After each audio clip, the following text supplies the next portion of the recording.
welcome to another episode of Weekly Dialogue by Vietnam Investment Review.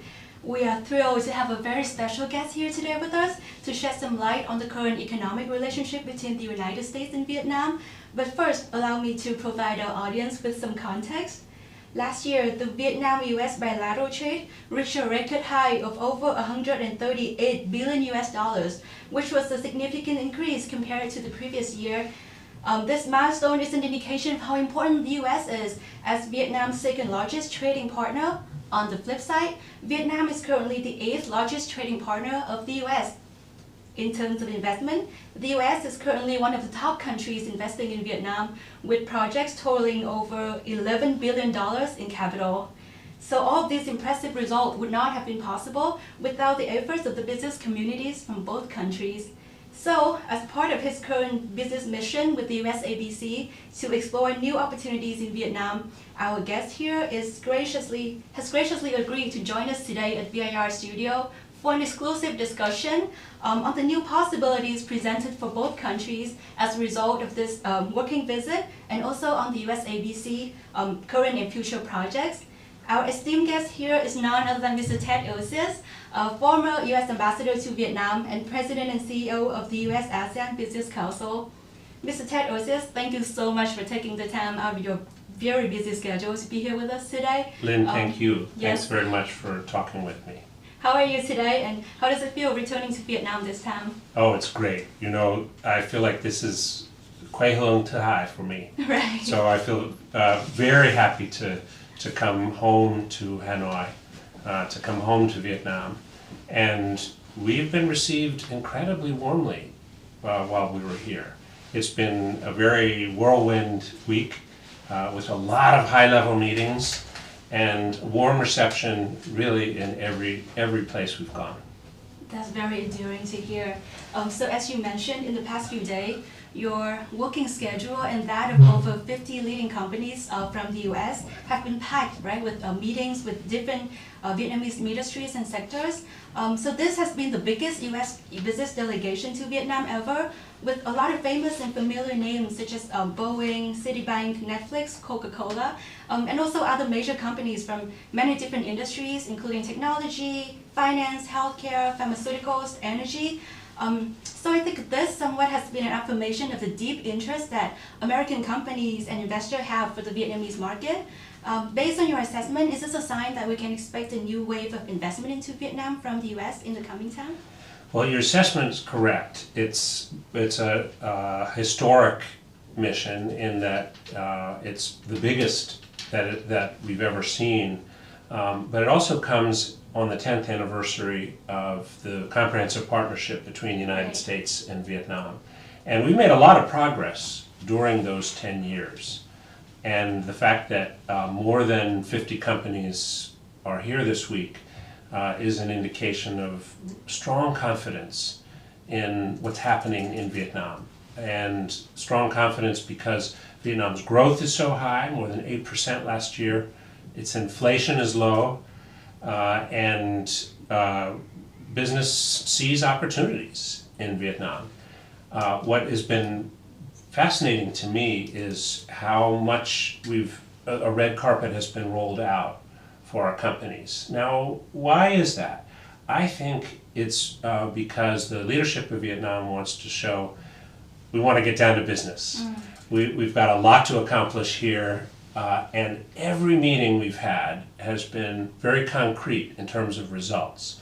At the level of the line ministries, sometimes they've been very patient and have answered the concerns or addressed the concerns of 17 companies. Right. And then at the highest level, we met with 4 Politburo members. They've called for accountability. We want to know that there are results. We want to know concrete results. We want businesses' concerns to be addressed, and we want to show American business that we mean business and we're ready to do more. And I think that's very exciting. Right. So you mentioned that we see a growing interest from U.S. companies in Vietnam, and then the other way around, right? Vietnam has been rolling out the red carpet Yes. for American companies. So let's dive deeper a little bit into both sides. So through your discussion exchanges in the past few days with U.S. companies, how do you think they evaluate the investments and business opportunities in Vietnam in the current context? Given that the economic and trade relationship between the two countries have achieved unprecedented results.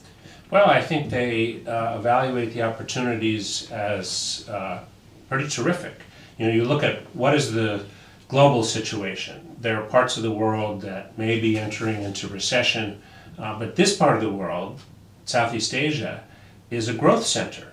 And Vietnam grew 8% last year. Some of its neighbors grew more than 5%. We expect strong growth this year as well. The opportunities are terrific. It's been interesting to me as someone who's watched Vietnam for a long time that even some of Vietnam's neighbors are saying, well, we have to compete with Vietnam. That's exciting. I think it's terrific. So the companies are looking for predictability. They're looking for their concerns to be addressed.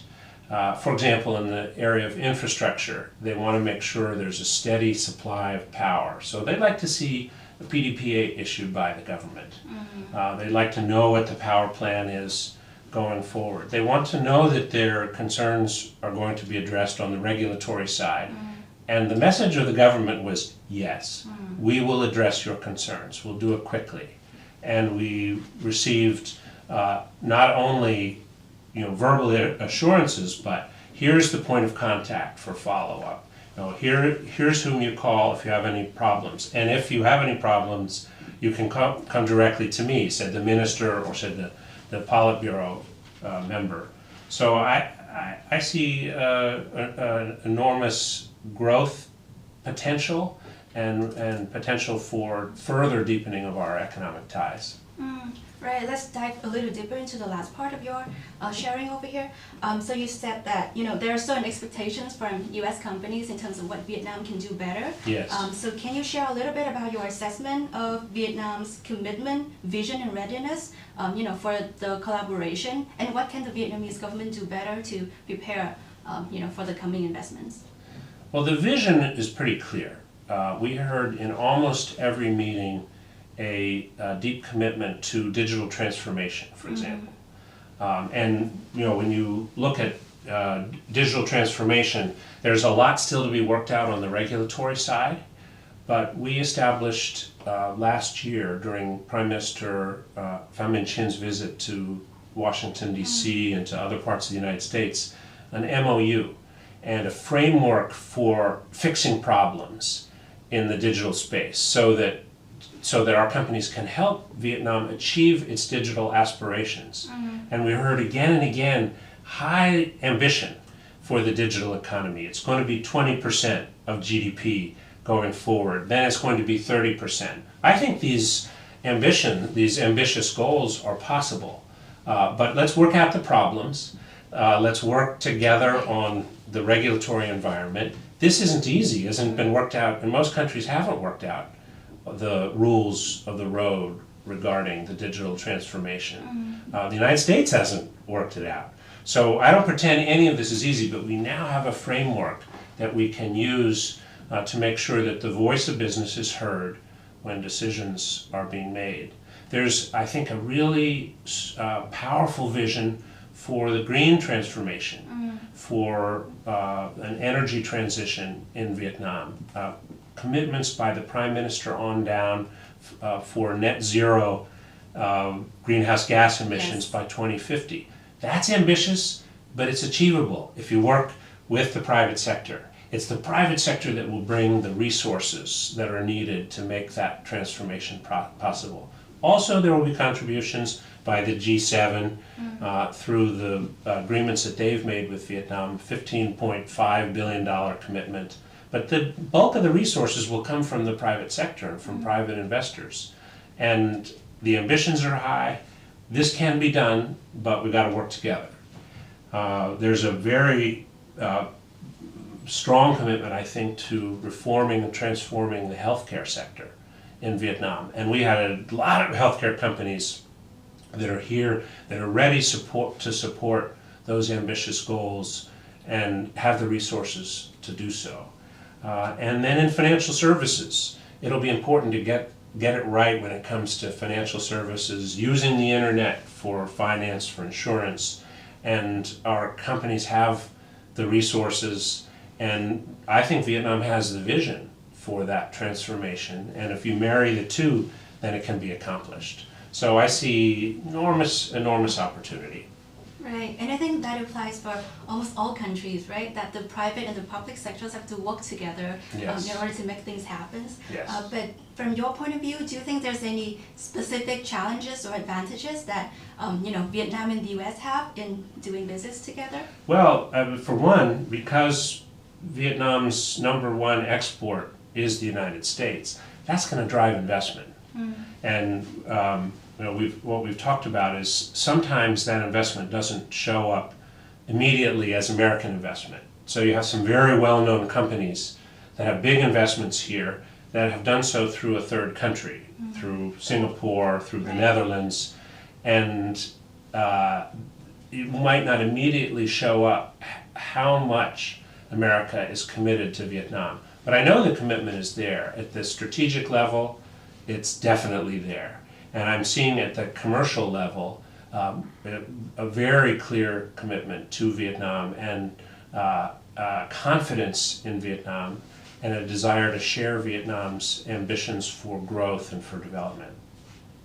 So coming back to your current trip with the USABC, you would like to share some of your highlights from the trips? Are there any stories or anecdotes that you would like to share? And was there anything that surprised you or inspired you?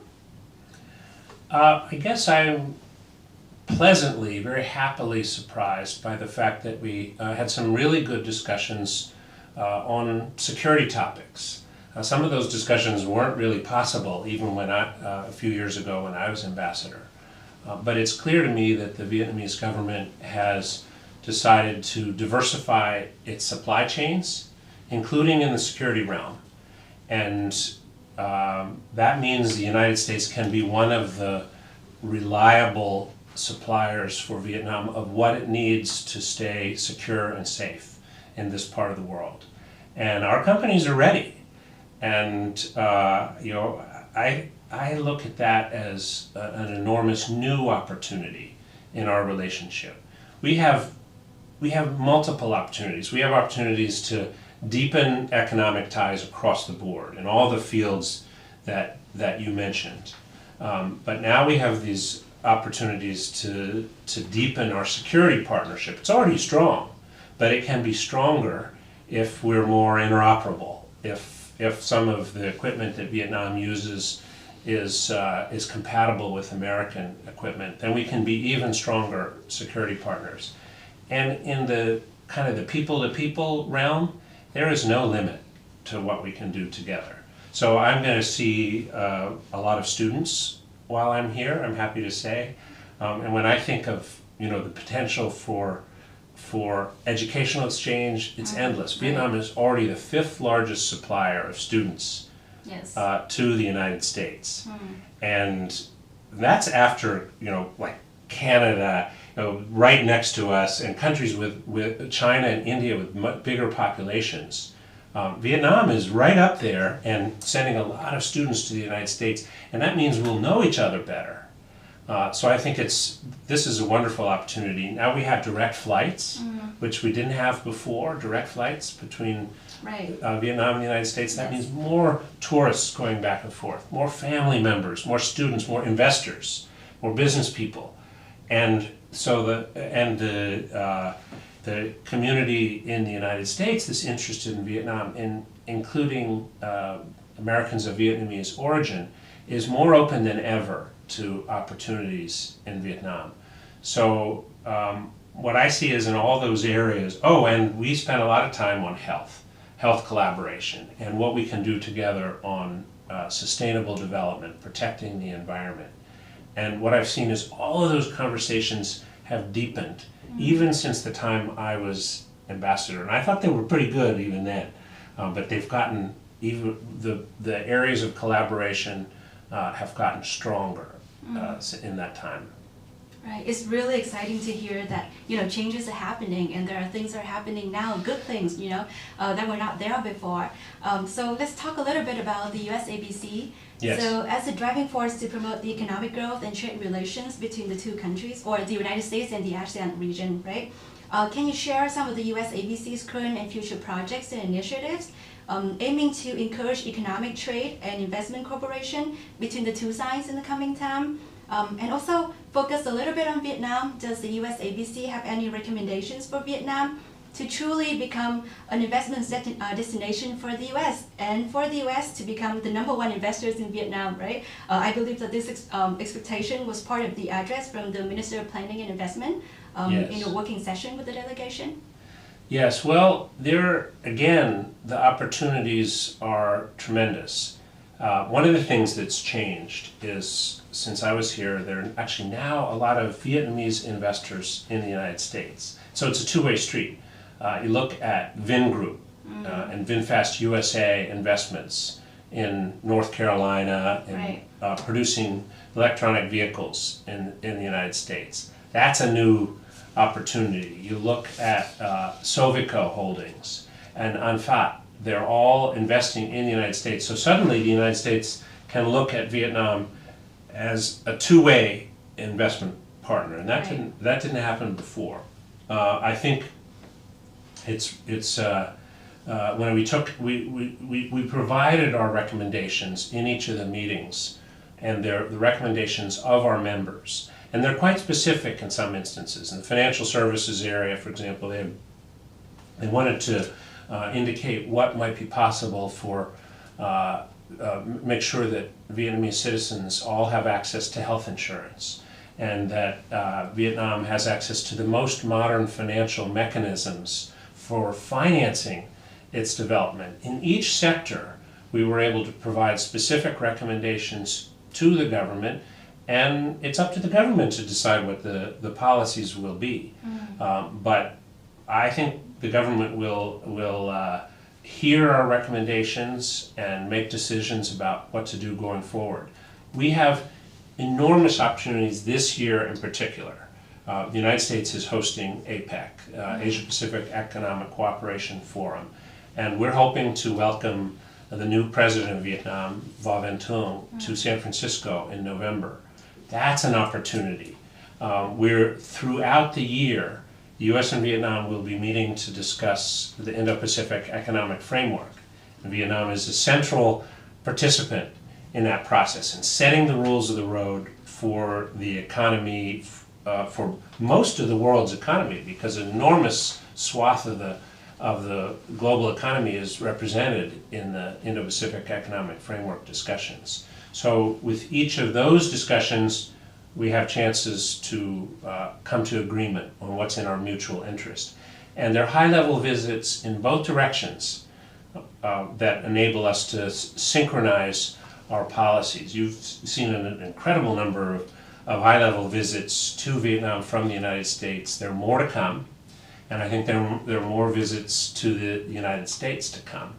And the private sector will play a role in making sure that these engagements are successful and that we keep moving forward and deepening our economic partnership.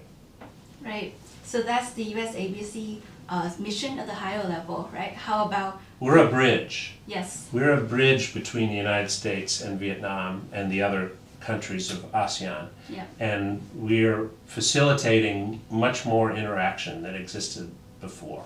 Right. That's exciting to hear.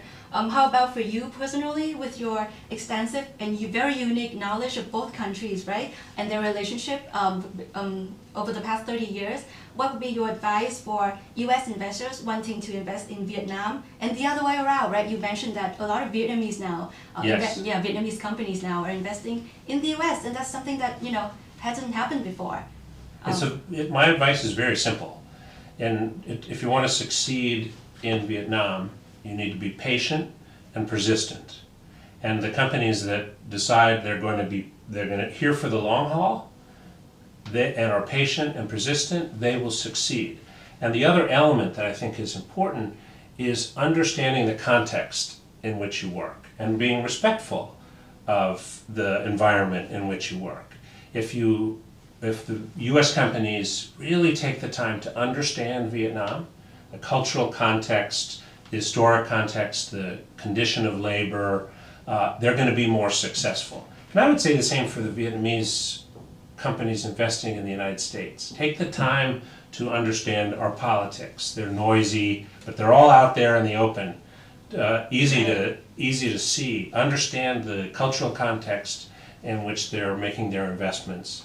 And indications are that the Vietnamese companies investing in the United States are taking the time to do that and making the effort to understand what it is to do business in the United States. So patience, persistence, and understanding the context in which you're doing business. Right.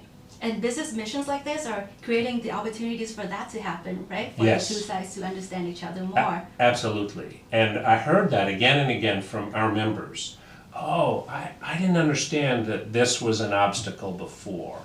Or, and I heard it from the Vietnamese government side. Oh, okay, we knew this was a concern, but you've just proposed something that might work in our context, in our political and cultural context. Okay, let's see what we can do together. And let's have a follow-up discussion to make sure we do it right. We heard that again and again this week. Right, that's really exciting. So there are ideas out there that in order to match the very fast and comprehensive development in the relationship between the two countries, and to attract even more FDI from US companies, we should prepare and encourage a new bilateral agreement for a deeper and wider cooperation between US and Vietnam. So what's your take on this?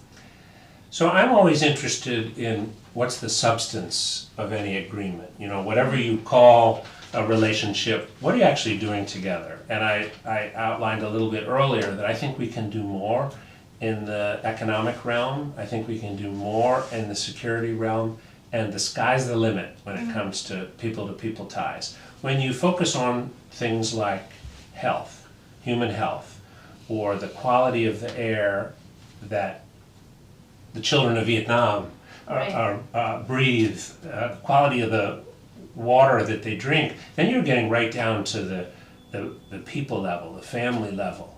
And when you focus your collaboration on those very productive realms of cooperation, where business is possible and where working together is possible, then you transform the relationship, whatever you call it. Right. So let's take a trip down the memory lane. As a person with a deep connection with Vietnam, right, you have served as, and correct me if I'm wrong, the political counselor at the U.S. Consulate General in Ho Chi Minh City, and then at the U.S. Embassy in Hanoi from 1997 to 2001, and then as the U.S. Ambassador to Vietnam from 2014 to 2017. So with your significant contributions to advancing the bilateral relationship, in your opinion, what are some of the major milestones in the Vietnam-US relationship, and especially this year, right, as the two countries are celebrating 10 years of comprehensive partnership? Yeah, well, I mean, there's a lot that's happened in those 30 years that I've been engaged with Vietnam. And it's been exciting to see all the progress in the relationship. But if I could pinpoint one moment that really elevated our relationship, it was the visit of General Secretary Nguyen Phu Trong. It was July 2015 that he came to the Oval Office, met with President Obama, and that exchange was historic. They doubled the time they were supposed to spend together, and the President of the United States said, we respect different political systems. And the General Secretary said, we respect different political systems. And there was an understanding that we can respect one another's values and one another's political systems, and we can work together in areas of mutual interest. And boom, we were off to the races from that moment on. So things that had been hard to move forward before that time became suddenly much simpler. So there was from that moment on, our security relationship deepened, and Vietnam began to do more with us than with any other country on earth in the security realm. We moved much more quickly on deepening economic ties from that point on.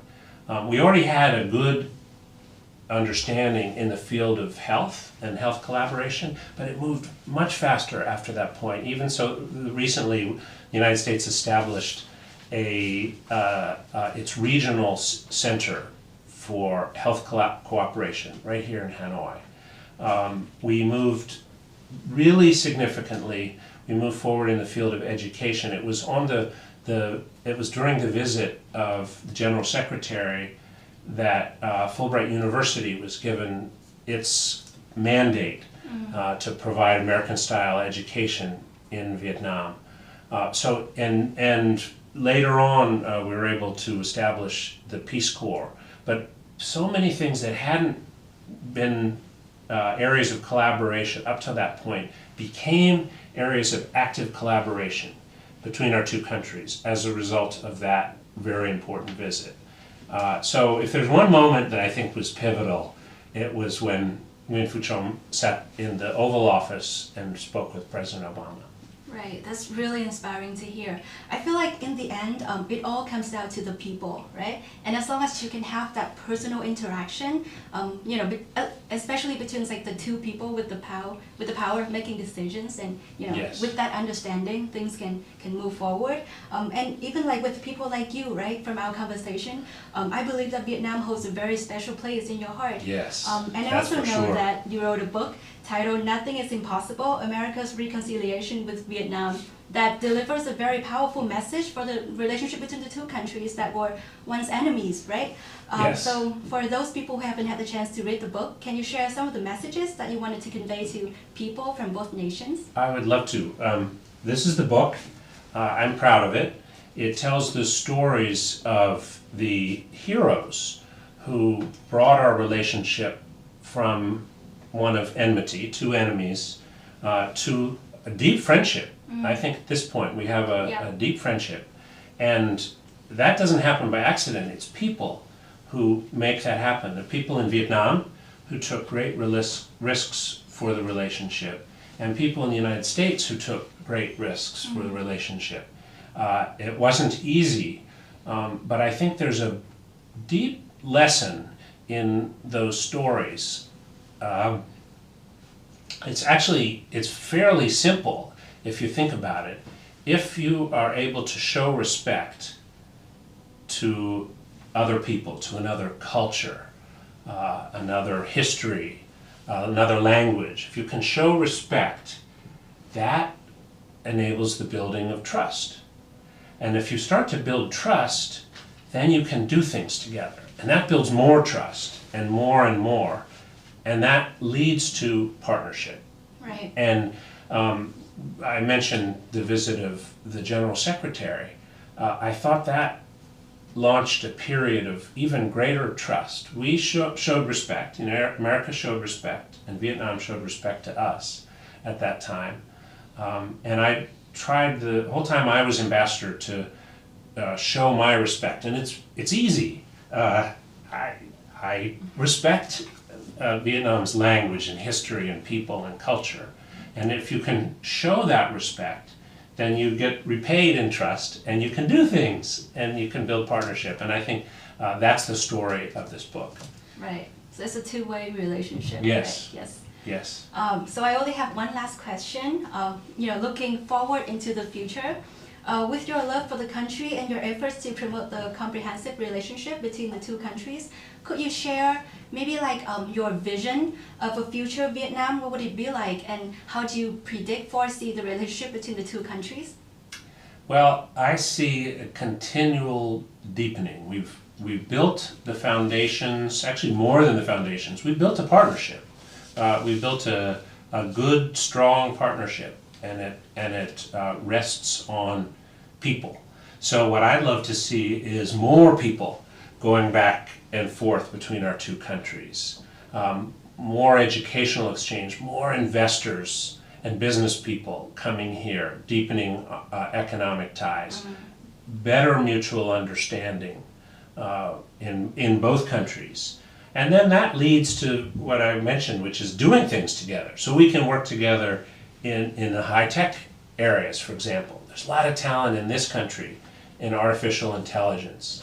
And there's things that we could do together in the fields of biotech and quantum computing. Then we can do more things together in the health field that matters so much to each of us. Look, we did a lot together on COVID. Right. The United States sent 40 million vaccines here and made sure that there was a refrigerator in all of Vietnam's 63 provinces so that those vaccines could be distributed to all of Vietnam's people. Mm-hmm. But the health collaboration is two-way. There's enormous opportunities with Vietnamese epidemiologists to be able to teach American scientists about the dangers that might be coming up of a new disease or even a new pandemic. It's a two-way collaboration that protects the health of people in both nations. I mentioned earlier the defense and security relationship, which I think can expand to the benefit of both countries. We both are committed to peace and stability in this part of the world.